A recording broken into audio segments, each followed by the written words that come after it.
Hi, my name is Bob Brooks, and today I want to talk to you about bonds and investing in bonds because my concern today is that people think that bond funds are safe. And in reality, there is a whole set of risks that go along with bond funds that may not have been there in the past, but they're definitely present today. And we'll talk about this in the sense of the financial crisis, pre financial crisis investing in bonds, and post financial crisis investing in bonds. And today I want to make sure that you really understand what you're getting yourself into by relying on bond funds and that you're comfortable with that risk. Now, pop culture finance will tell you that bond funds are a safe alternative than stock funds. They're a safer alternative than stock funds, and that proper diversification is investing in stocks and bonds. Now, you know, we talk about pop culture finance. This is the beliefs that the mutual fund industry and the financial services industry want you to believe. They don't want you to think. They just want you to follow the rules that they say work. But really, we're talking about two different time periods of bonds, things that you've got to be careful about that they're not telling you about when it comes to bonds and the safety of bonds. So let's talk a little bit about what a bond is and kind of get on the same page. First of all, a bond represents debt. And this is very important to understand. When we're in a world full of debt, it shines a different light on bonds. I mean, you're giving money to an entity, they give you a bond, and they use your money, they pay you interest, and then at a maturity date, they give you your money back. I mean, it's loaning them money. It's a way of doing it. So you want to make sure that you're loaning that money to somebody who's going to pay it back, because there's always the default risk that goes along. Then bond funds, bond investing without a safety net. Now, you don't have that safety net of that maturity date with bond funds. I mean, a bond fund can start to lose value, continue to lose value, and you may not get back the amount of money that you put into it. And that's something that I don't think a lot of people really realize. They associate it more with individual bond investing versus bond fund investing. And then this is extremely important to look at. Interest rates, when interest rates go up, bond prices go down. And when interest rates go down, bond prices go up. Now let me show you a chart. This is a chart of the 10-year interest rate. As you can see, it went to the very top in the early 80s and it's dropped ever since then, down to the very bottom, which was 2012. So as you can imagine, when you think about the inverse relationship, this entire time, all these many number of years, bond prices have been pretty steady and going up. And I think that's why people associate the past with what's going to translate that into the future, when I think it's a dangerous thing to do, because interest rates are starting to go up. And that it could be the problem. Now, I typically don't use dated material when we're doing these teaching videos, but I think this is important to see. And obviously, if you're watching this maybe a year or two from now, you're going to know what interest rates did. But it looks like, though, interest rates are on their way up as versus down, which could mean trouble for the bond market. Now, dangers of investing in bond funds. I divide the world up when it comes to money into three different periods. There was pre-financial crisis, then there is financial crisis, and there's post-financial crisis, or I refer to it as on the road to the new normal, whatever that looks like. We're in unprecedented times because the financial crisis did so much damage, created so much more debt, so much the government interfering with companies and implementing new regulations. It changed the financial landscape. In my opinion, it created a whole set of risks for bond funds that people don't really realize. So let's take a look at what those are. First, there's the liquidity risk. Now, what I mean by that is simply this. If you put money into a bond fund and you need that money out, you expect to be able to go and call your financial advisor, call the mutual fund company, and ask them to liquidate however many shares to get you the money that you need. And you expect that to be a pretty easy process. Well, there could be a day where the bond market turns from being liquid to illiquid. And I'm going to tie all this together and show this to you in a chart here in a minute. But the problem is that it could be that you go try to get your money and you can't get your money. So the liquidity issue is a real thing. In fact, regulators are really looking at this right now. They're concerned about we could have a liquidity problem when it comes to the bond market. Second is redemptions. Now, this is what I showed you, that chart of interest rates and how it fell all the way down to 2012, and it went like this. At the period of time that it went like that, bond investors back in 2012, I'll never forget this, did something they typically don't do. They started selling bonds. They started asking to get their money out of bond funds, and the redemption rate went way up. But basically what they were doing, they had been in bonds this entire time. They started to see bonds get into trouble, and the interest rates rise, so they rushed to get their money out, and they switched it to stocks. If you get a lot of redemptions, it causes a problem for the bond fund manager. Now, the bond fund manager, he or she, they have a certain amount of cash that they keep on hand. So if a redemption comes in, they have cash they can give and satisfy that redemption if an investor wants their money back. If you get a lot of redemptions, kind of a worst case scenario, a run on the bank, so to speak, then they have to start selling bonds to get money so that they can fulfill the redemption. Now, this could be problematic because they could be selling bonds when they don't want to be selling bonds and selling at lower prices. Remember, they're holding these bonds out to maturity in most cases, so if the bond price is down, then they could be losing money. So a high rate of redemptions is a real problem. Now, I want you to take a look at this chart. This chart, and by the way, I have no money invested in this bond fund, don't recommend this bond fund, nor am I telling you to sell this bond fund. That's just for regulator purposes. You can see the bond fund, this was actually last year in July. Look how it's cratered and basically crashed. It's lost over 50% of its value. Now, this is an extreme case when it comes to a bond fund because this is a junk bond fund. Junk bond fund, just as the name implies, it's a high-risk debt. These are companies or entities that can't get loans or financing from any other place, so they get rated as junk. Not even any type of a good credit rating, so it's rated as junk, and they go to the junk bond market to get money. They have to pay higher interest rates because investors, investors don't want, they want to be compensated for taking the risk. I mean, this is a high default rate. Well, if you can see up at the top here, that fund was doing well, and then all of a sudden some of those investments started to go bad. Then all of a sudden you had investors rushing to get out. And you had this year, so many people trying to get out of this fund. This fund was $3 billion at its top. It's now worth $789 million.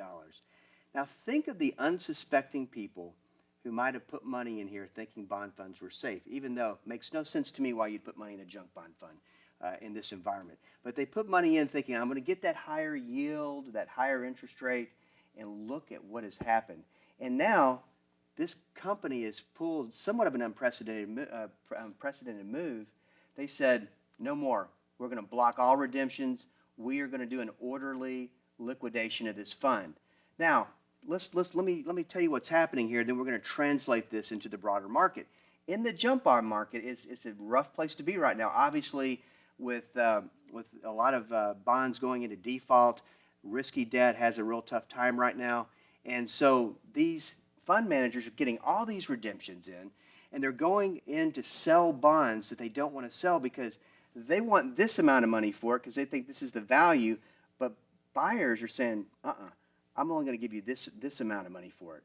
And so at some point they're forced to buy down, and they lose all this money because buyers are smart. They're not going to buy something that's distressed at full value. They'll say, look, I'll be a buyer, but I'm not a buyer up here, I'm a buyer down here. Now, I was talking about this on the radio, and I said, you may think that I'm over-sensationalizing one fund, that I'm saying that because this is happening, that this is going to happen all across the world of bonds.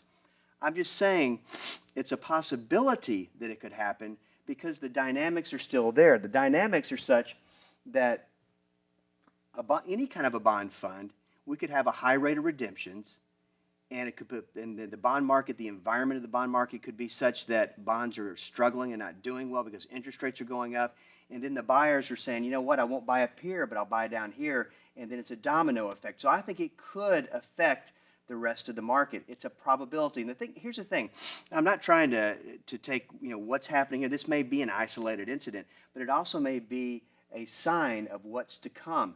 I remember a company back during 2007. Chart looked just like this of the stock. It's called New Century. It was a subprime mortgage originator. Okay, now subprime mortgages is what caused the financial crisis and crash of 2008.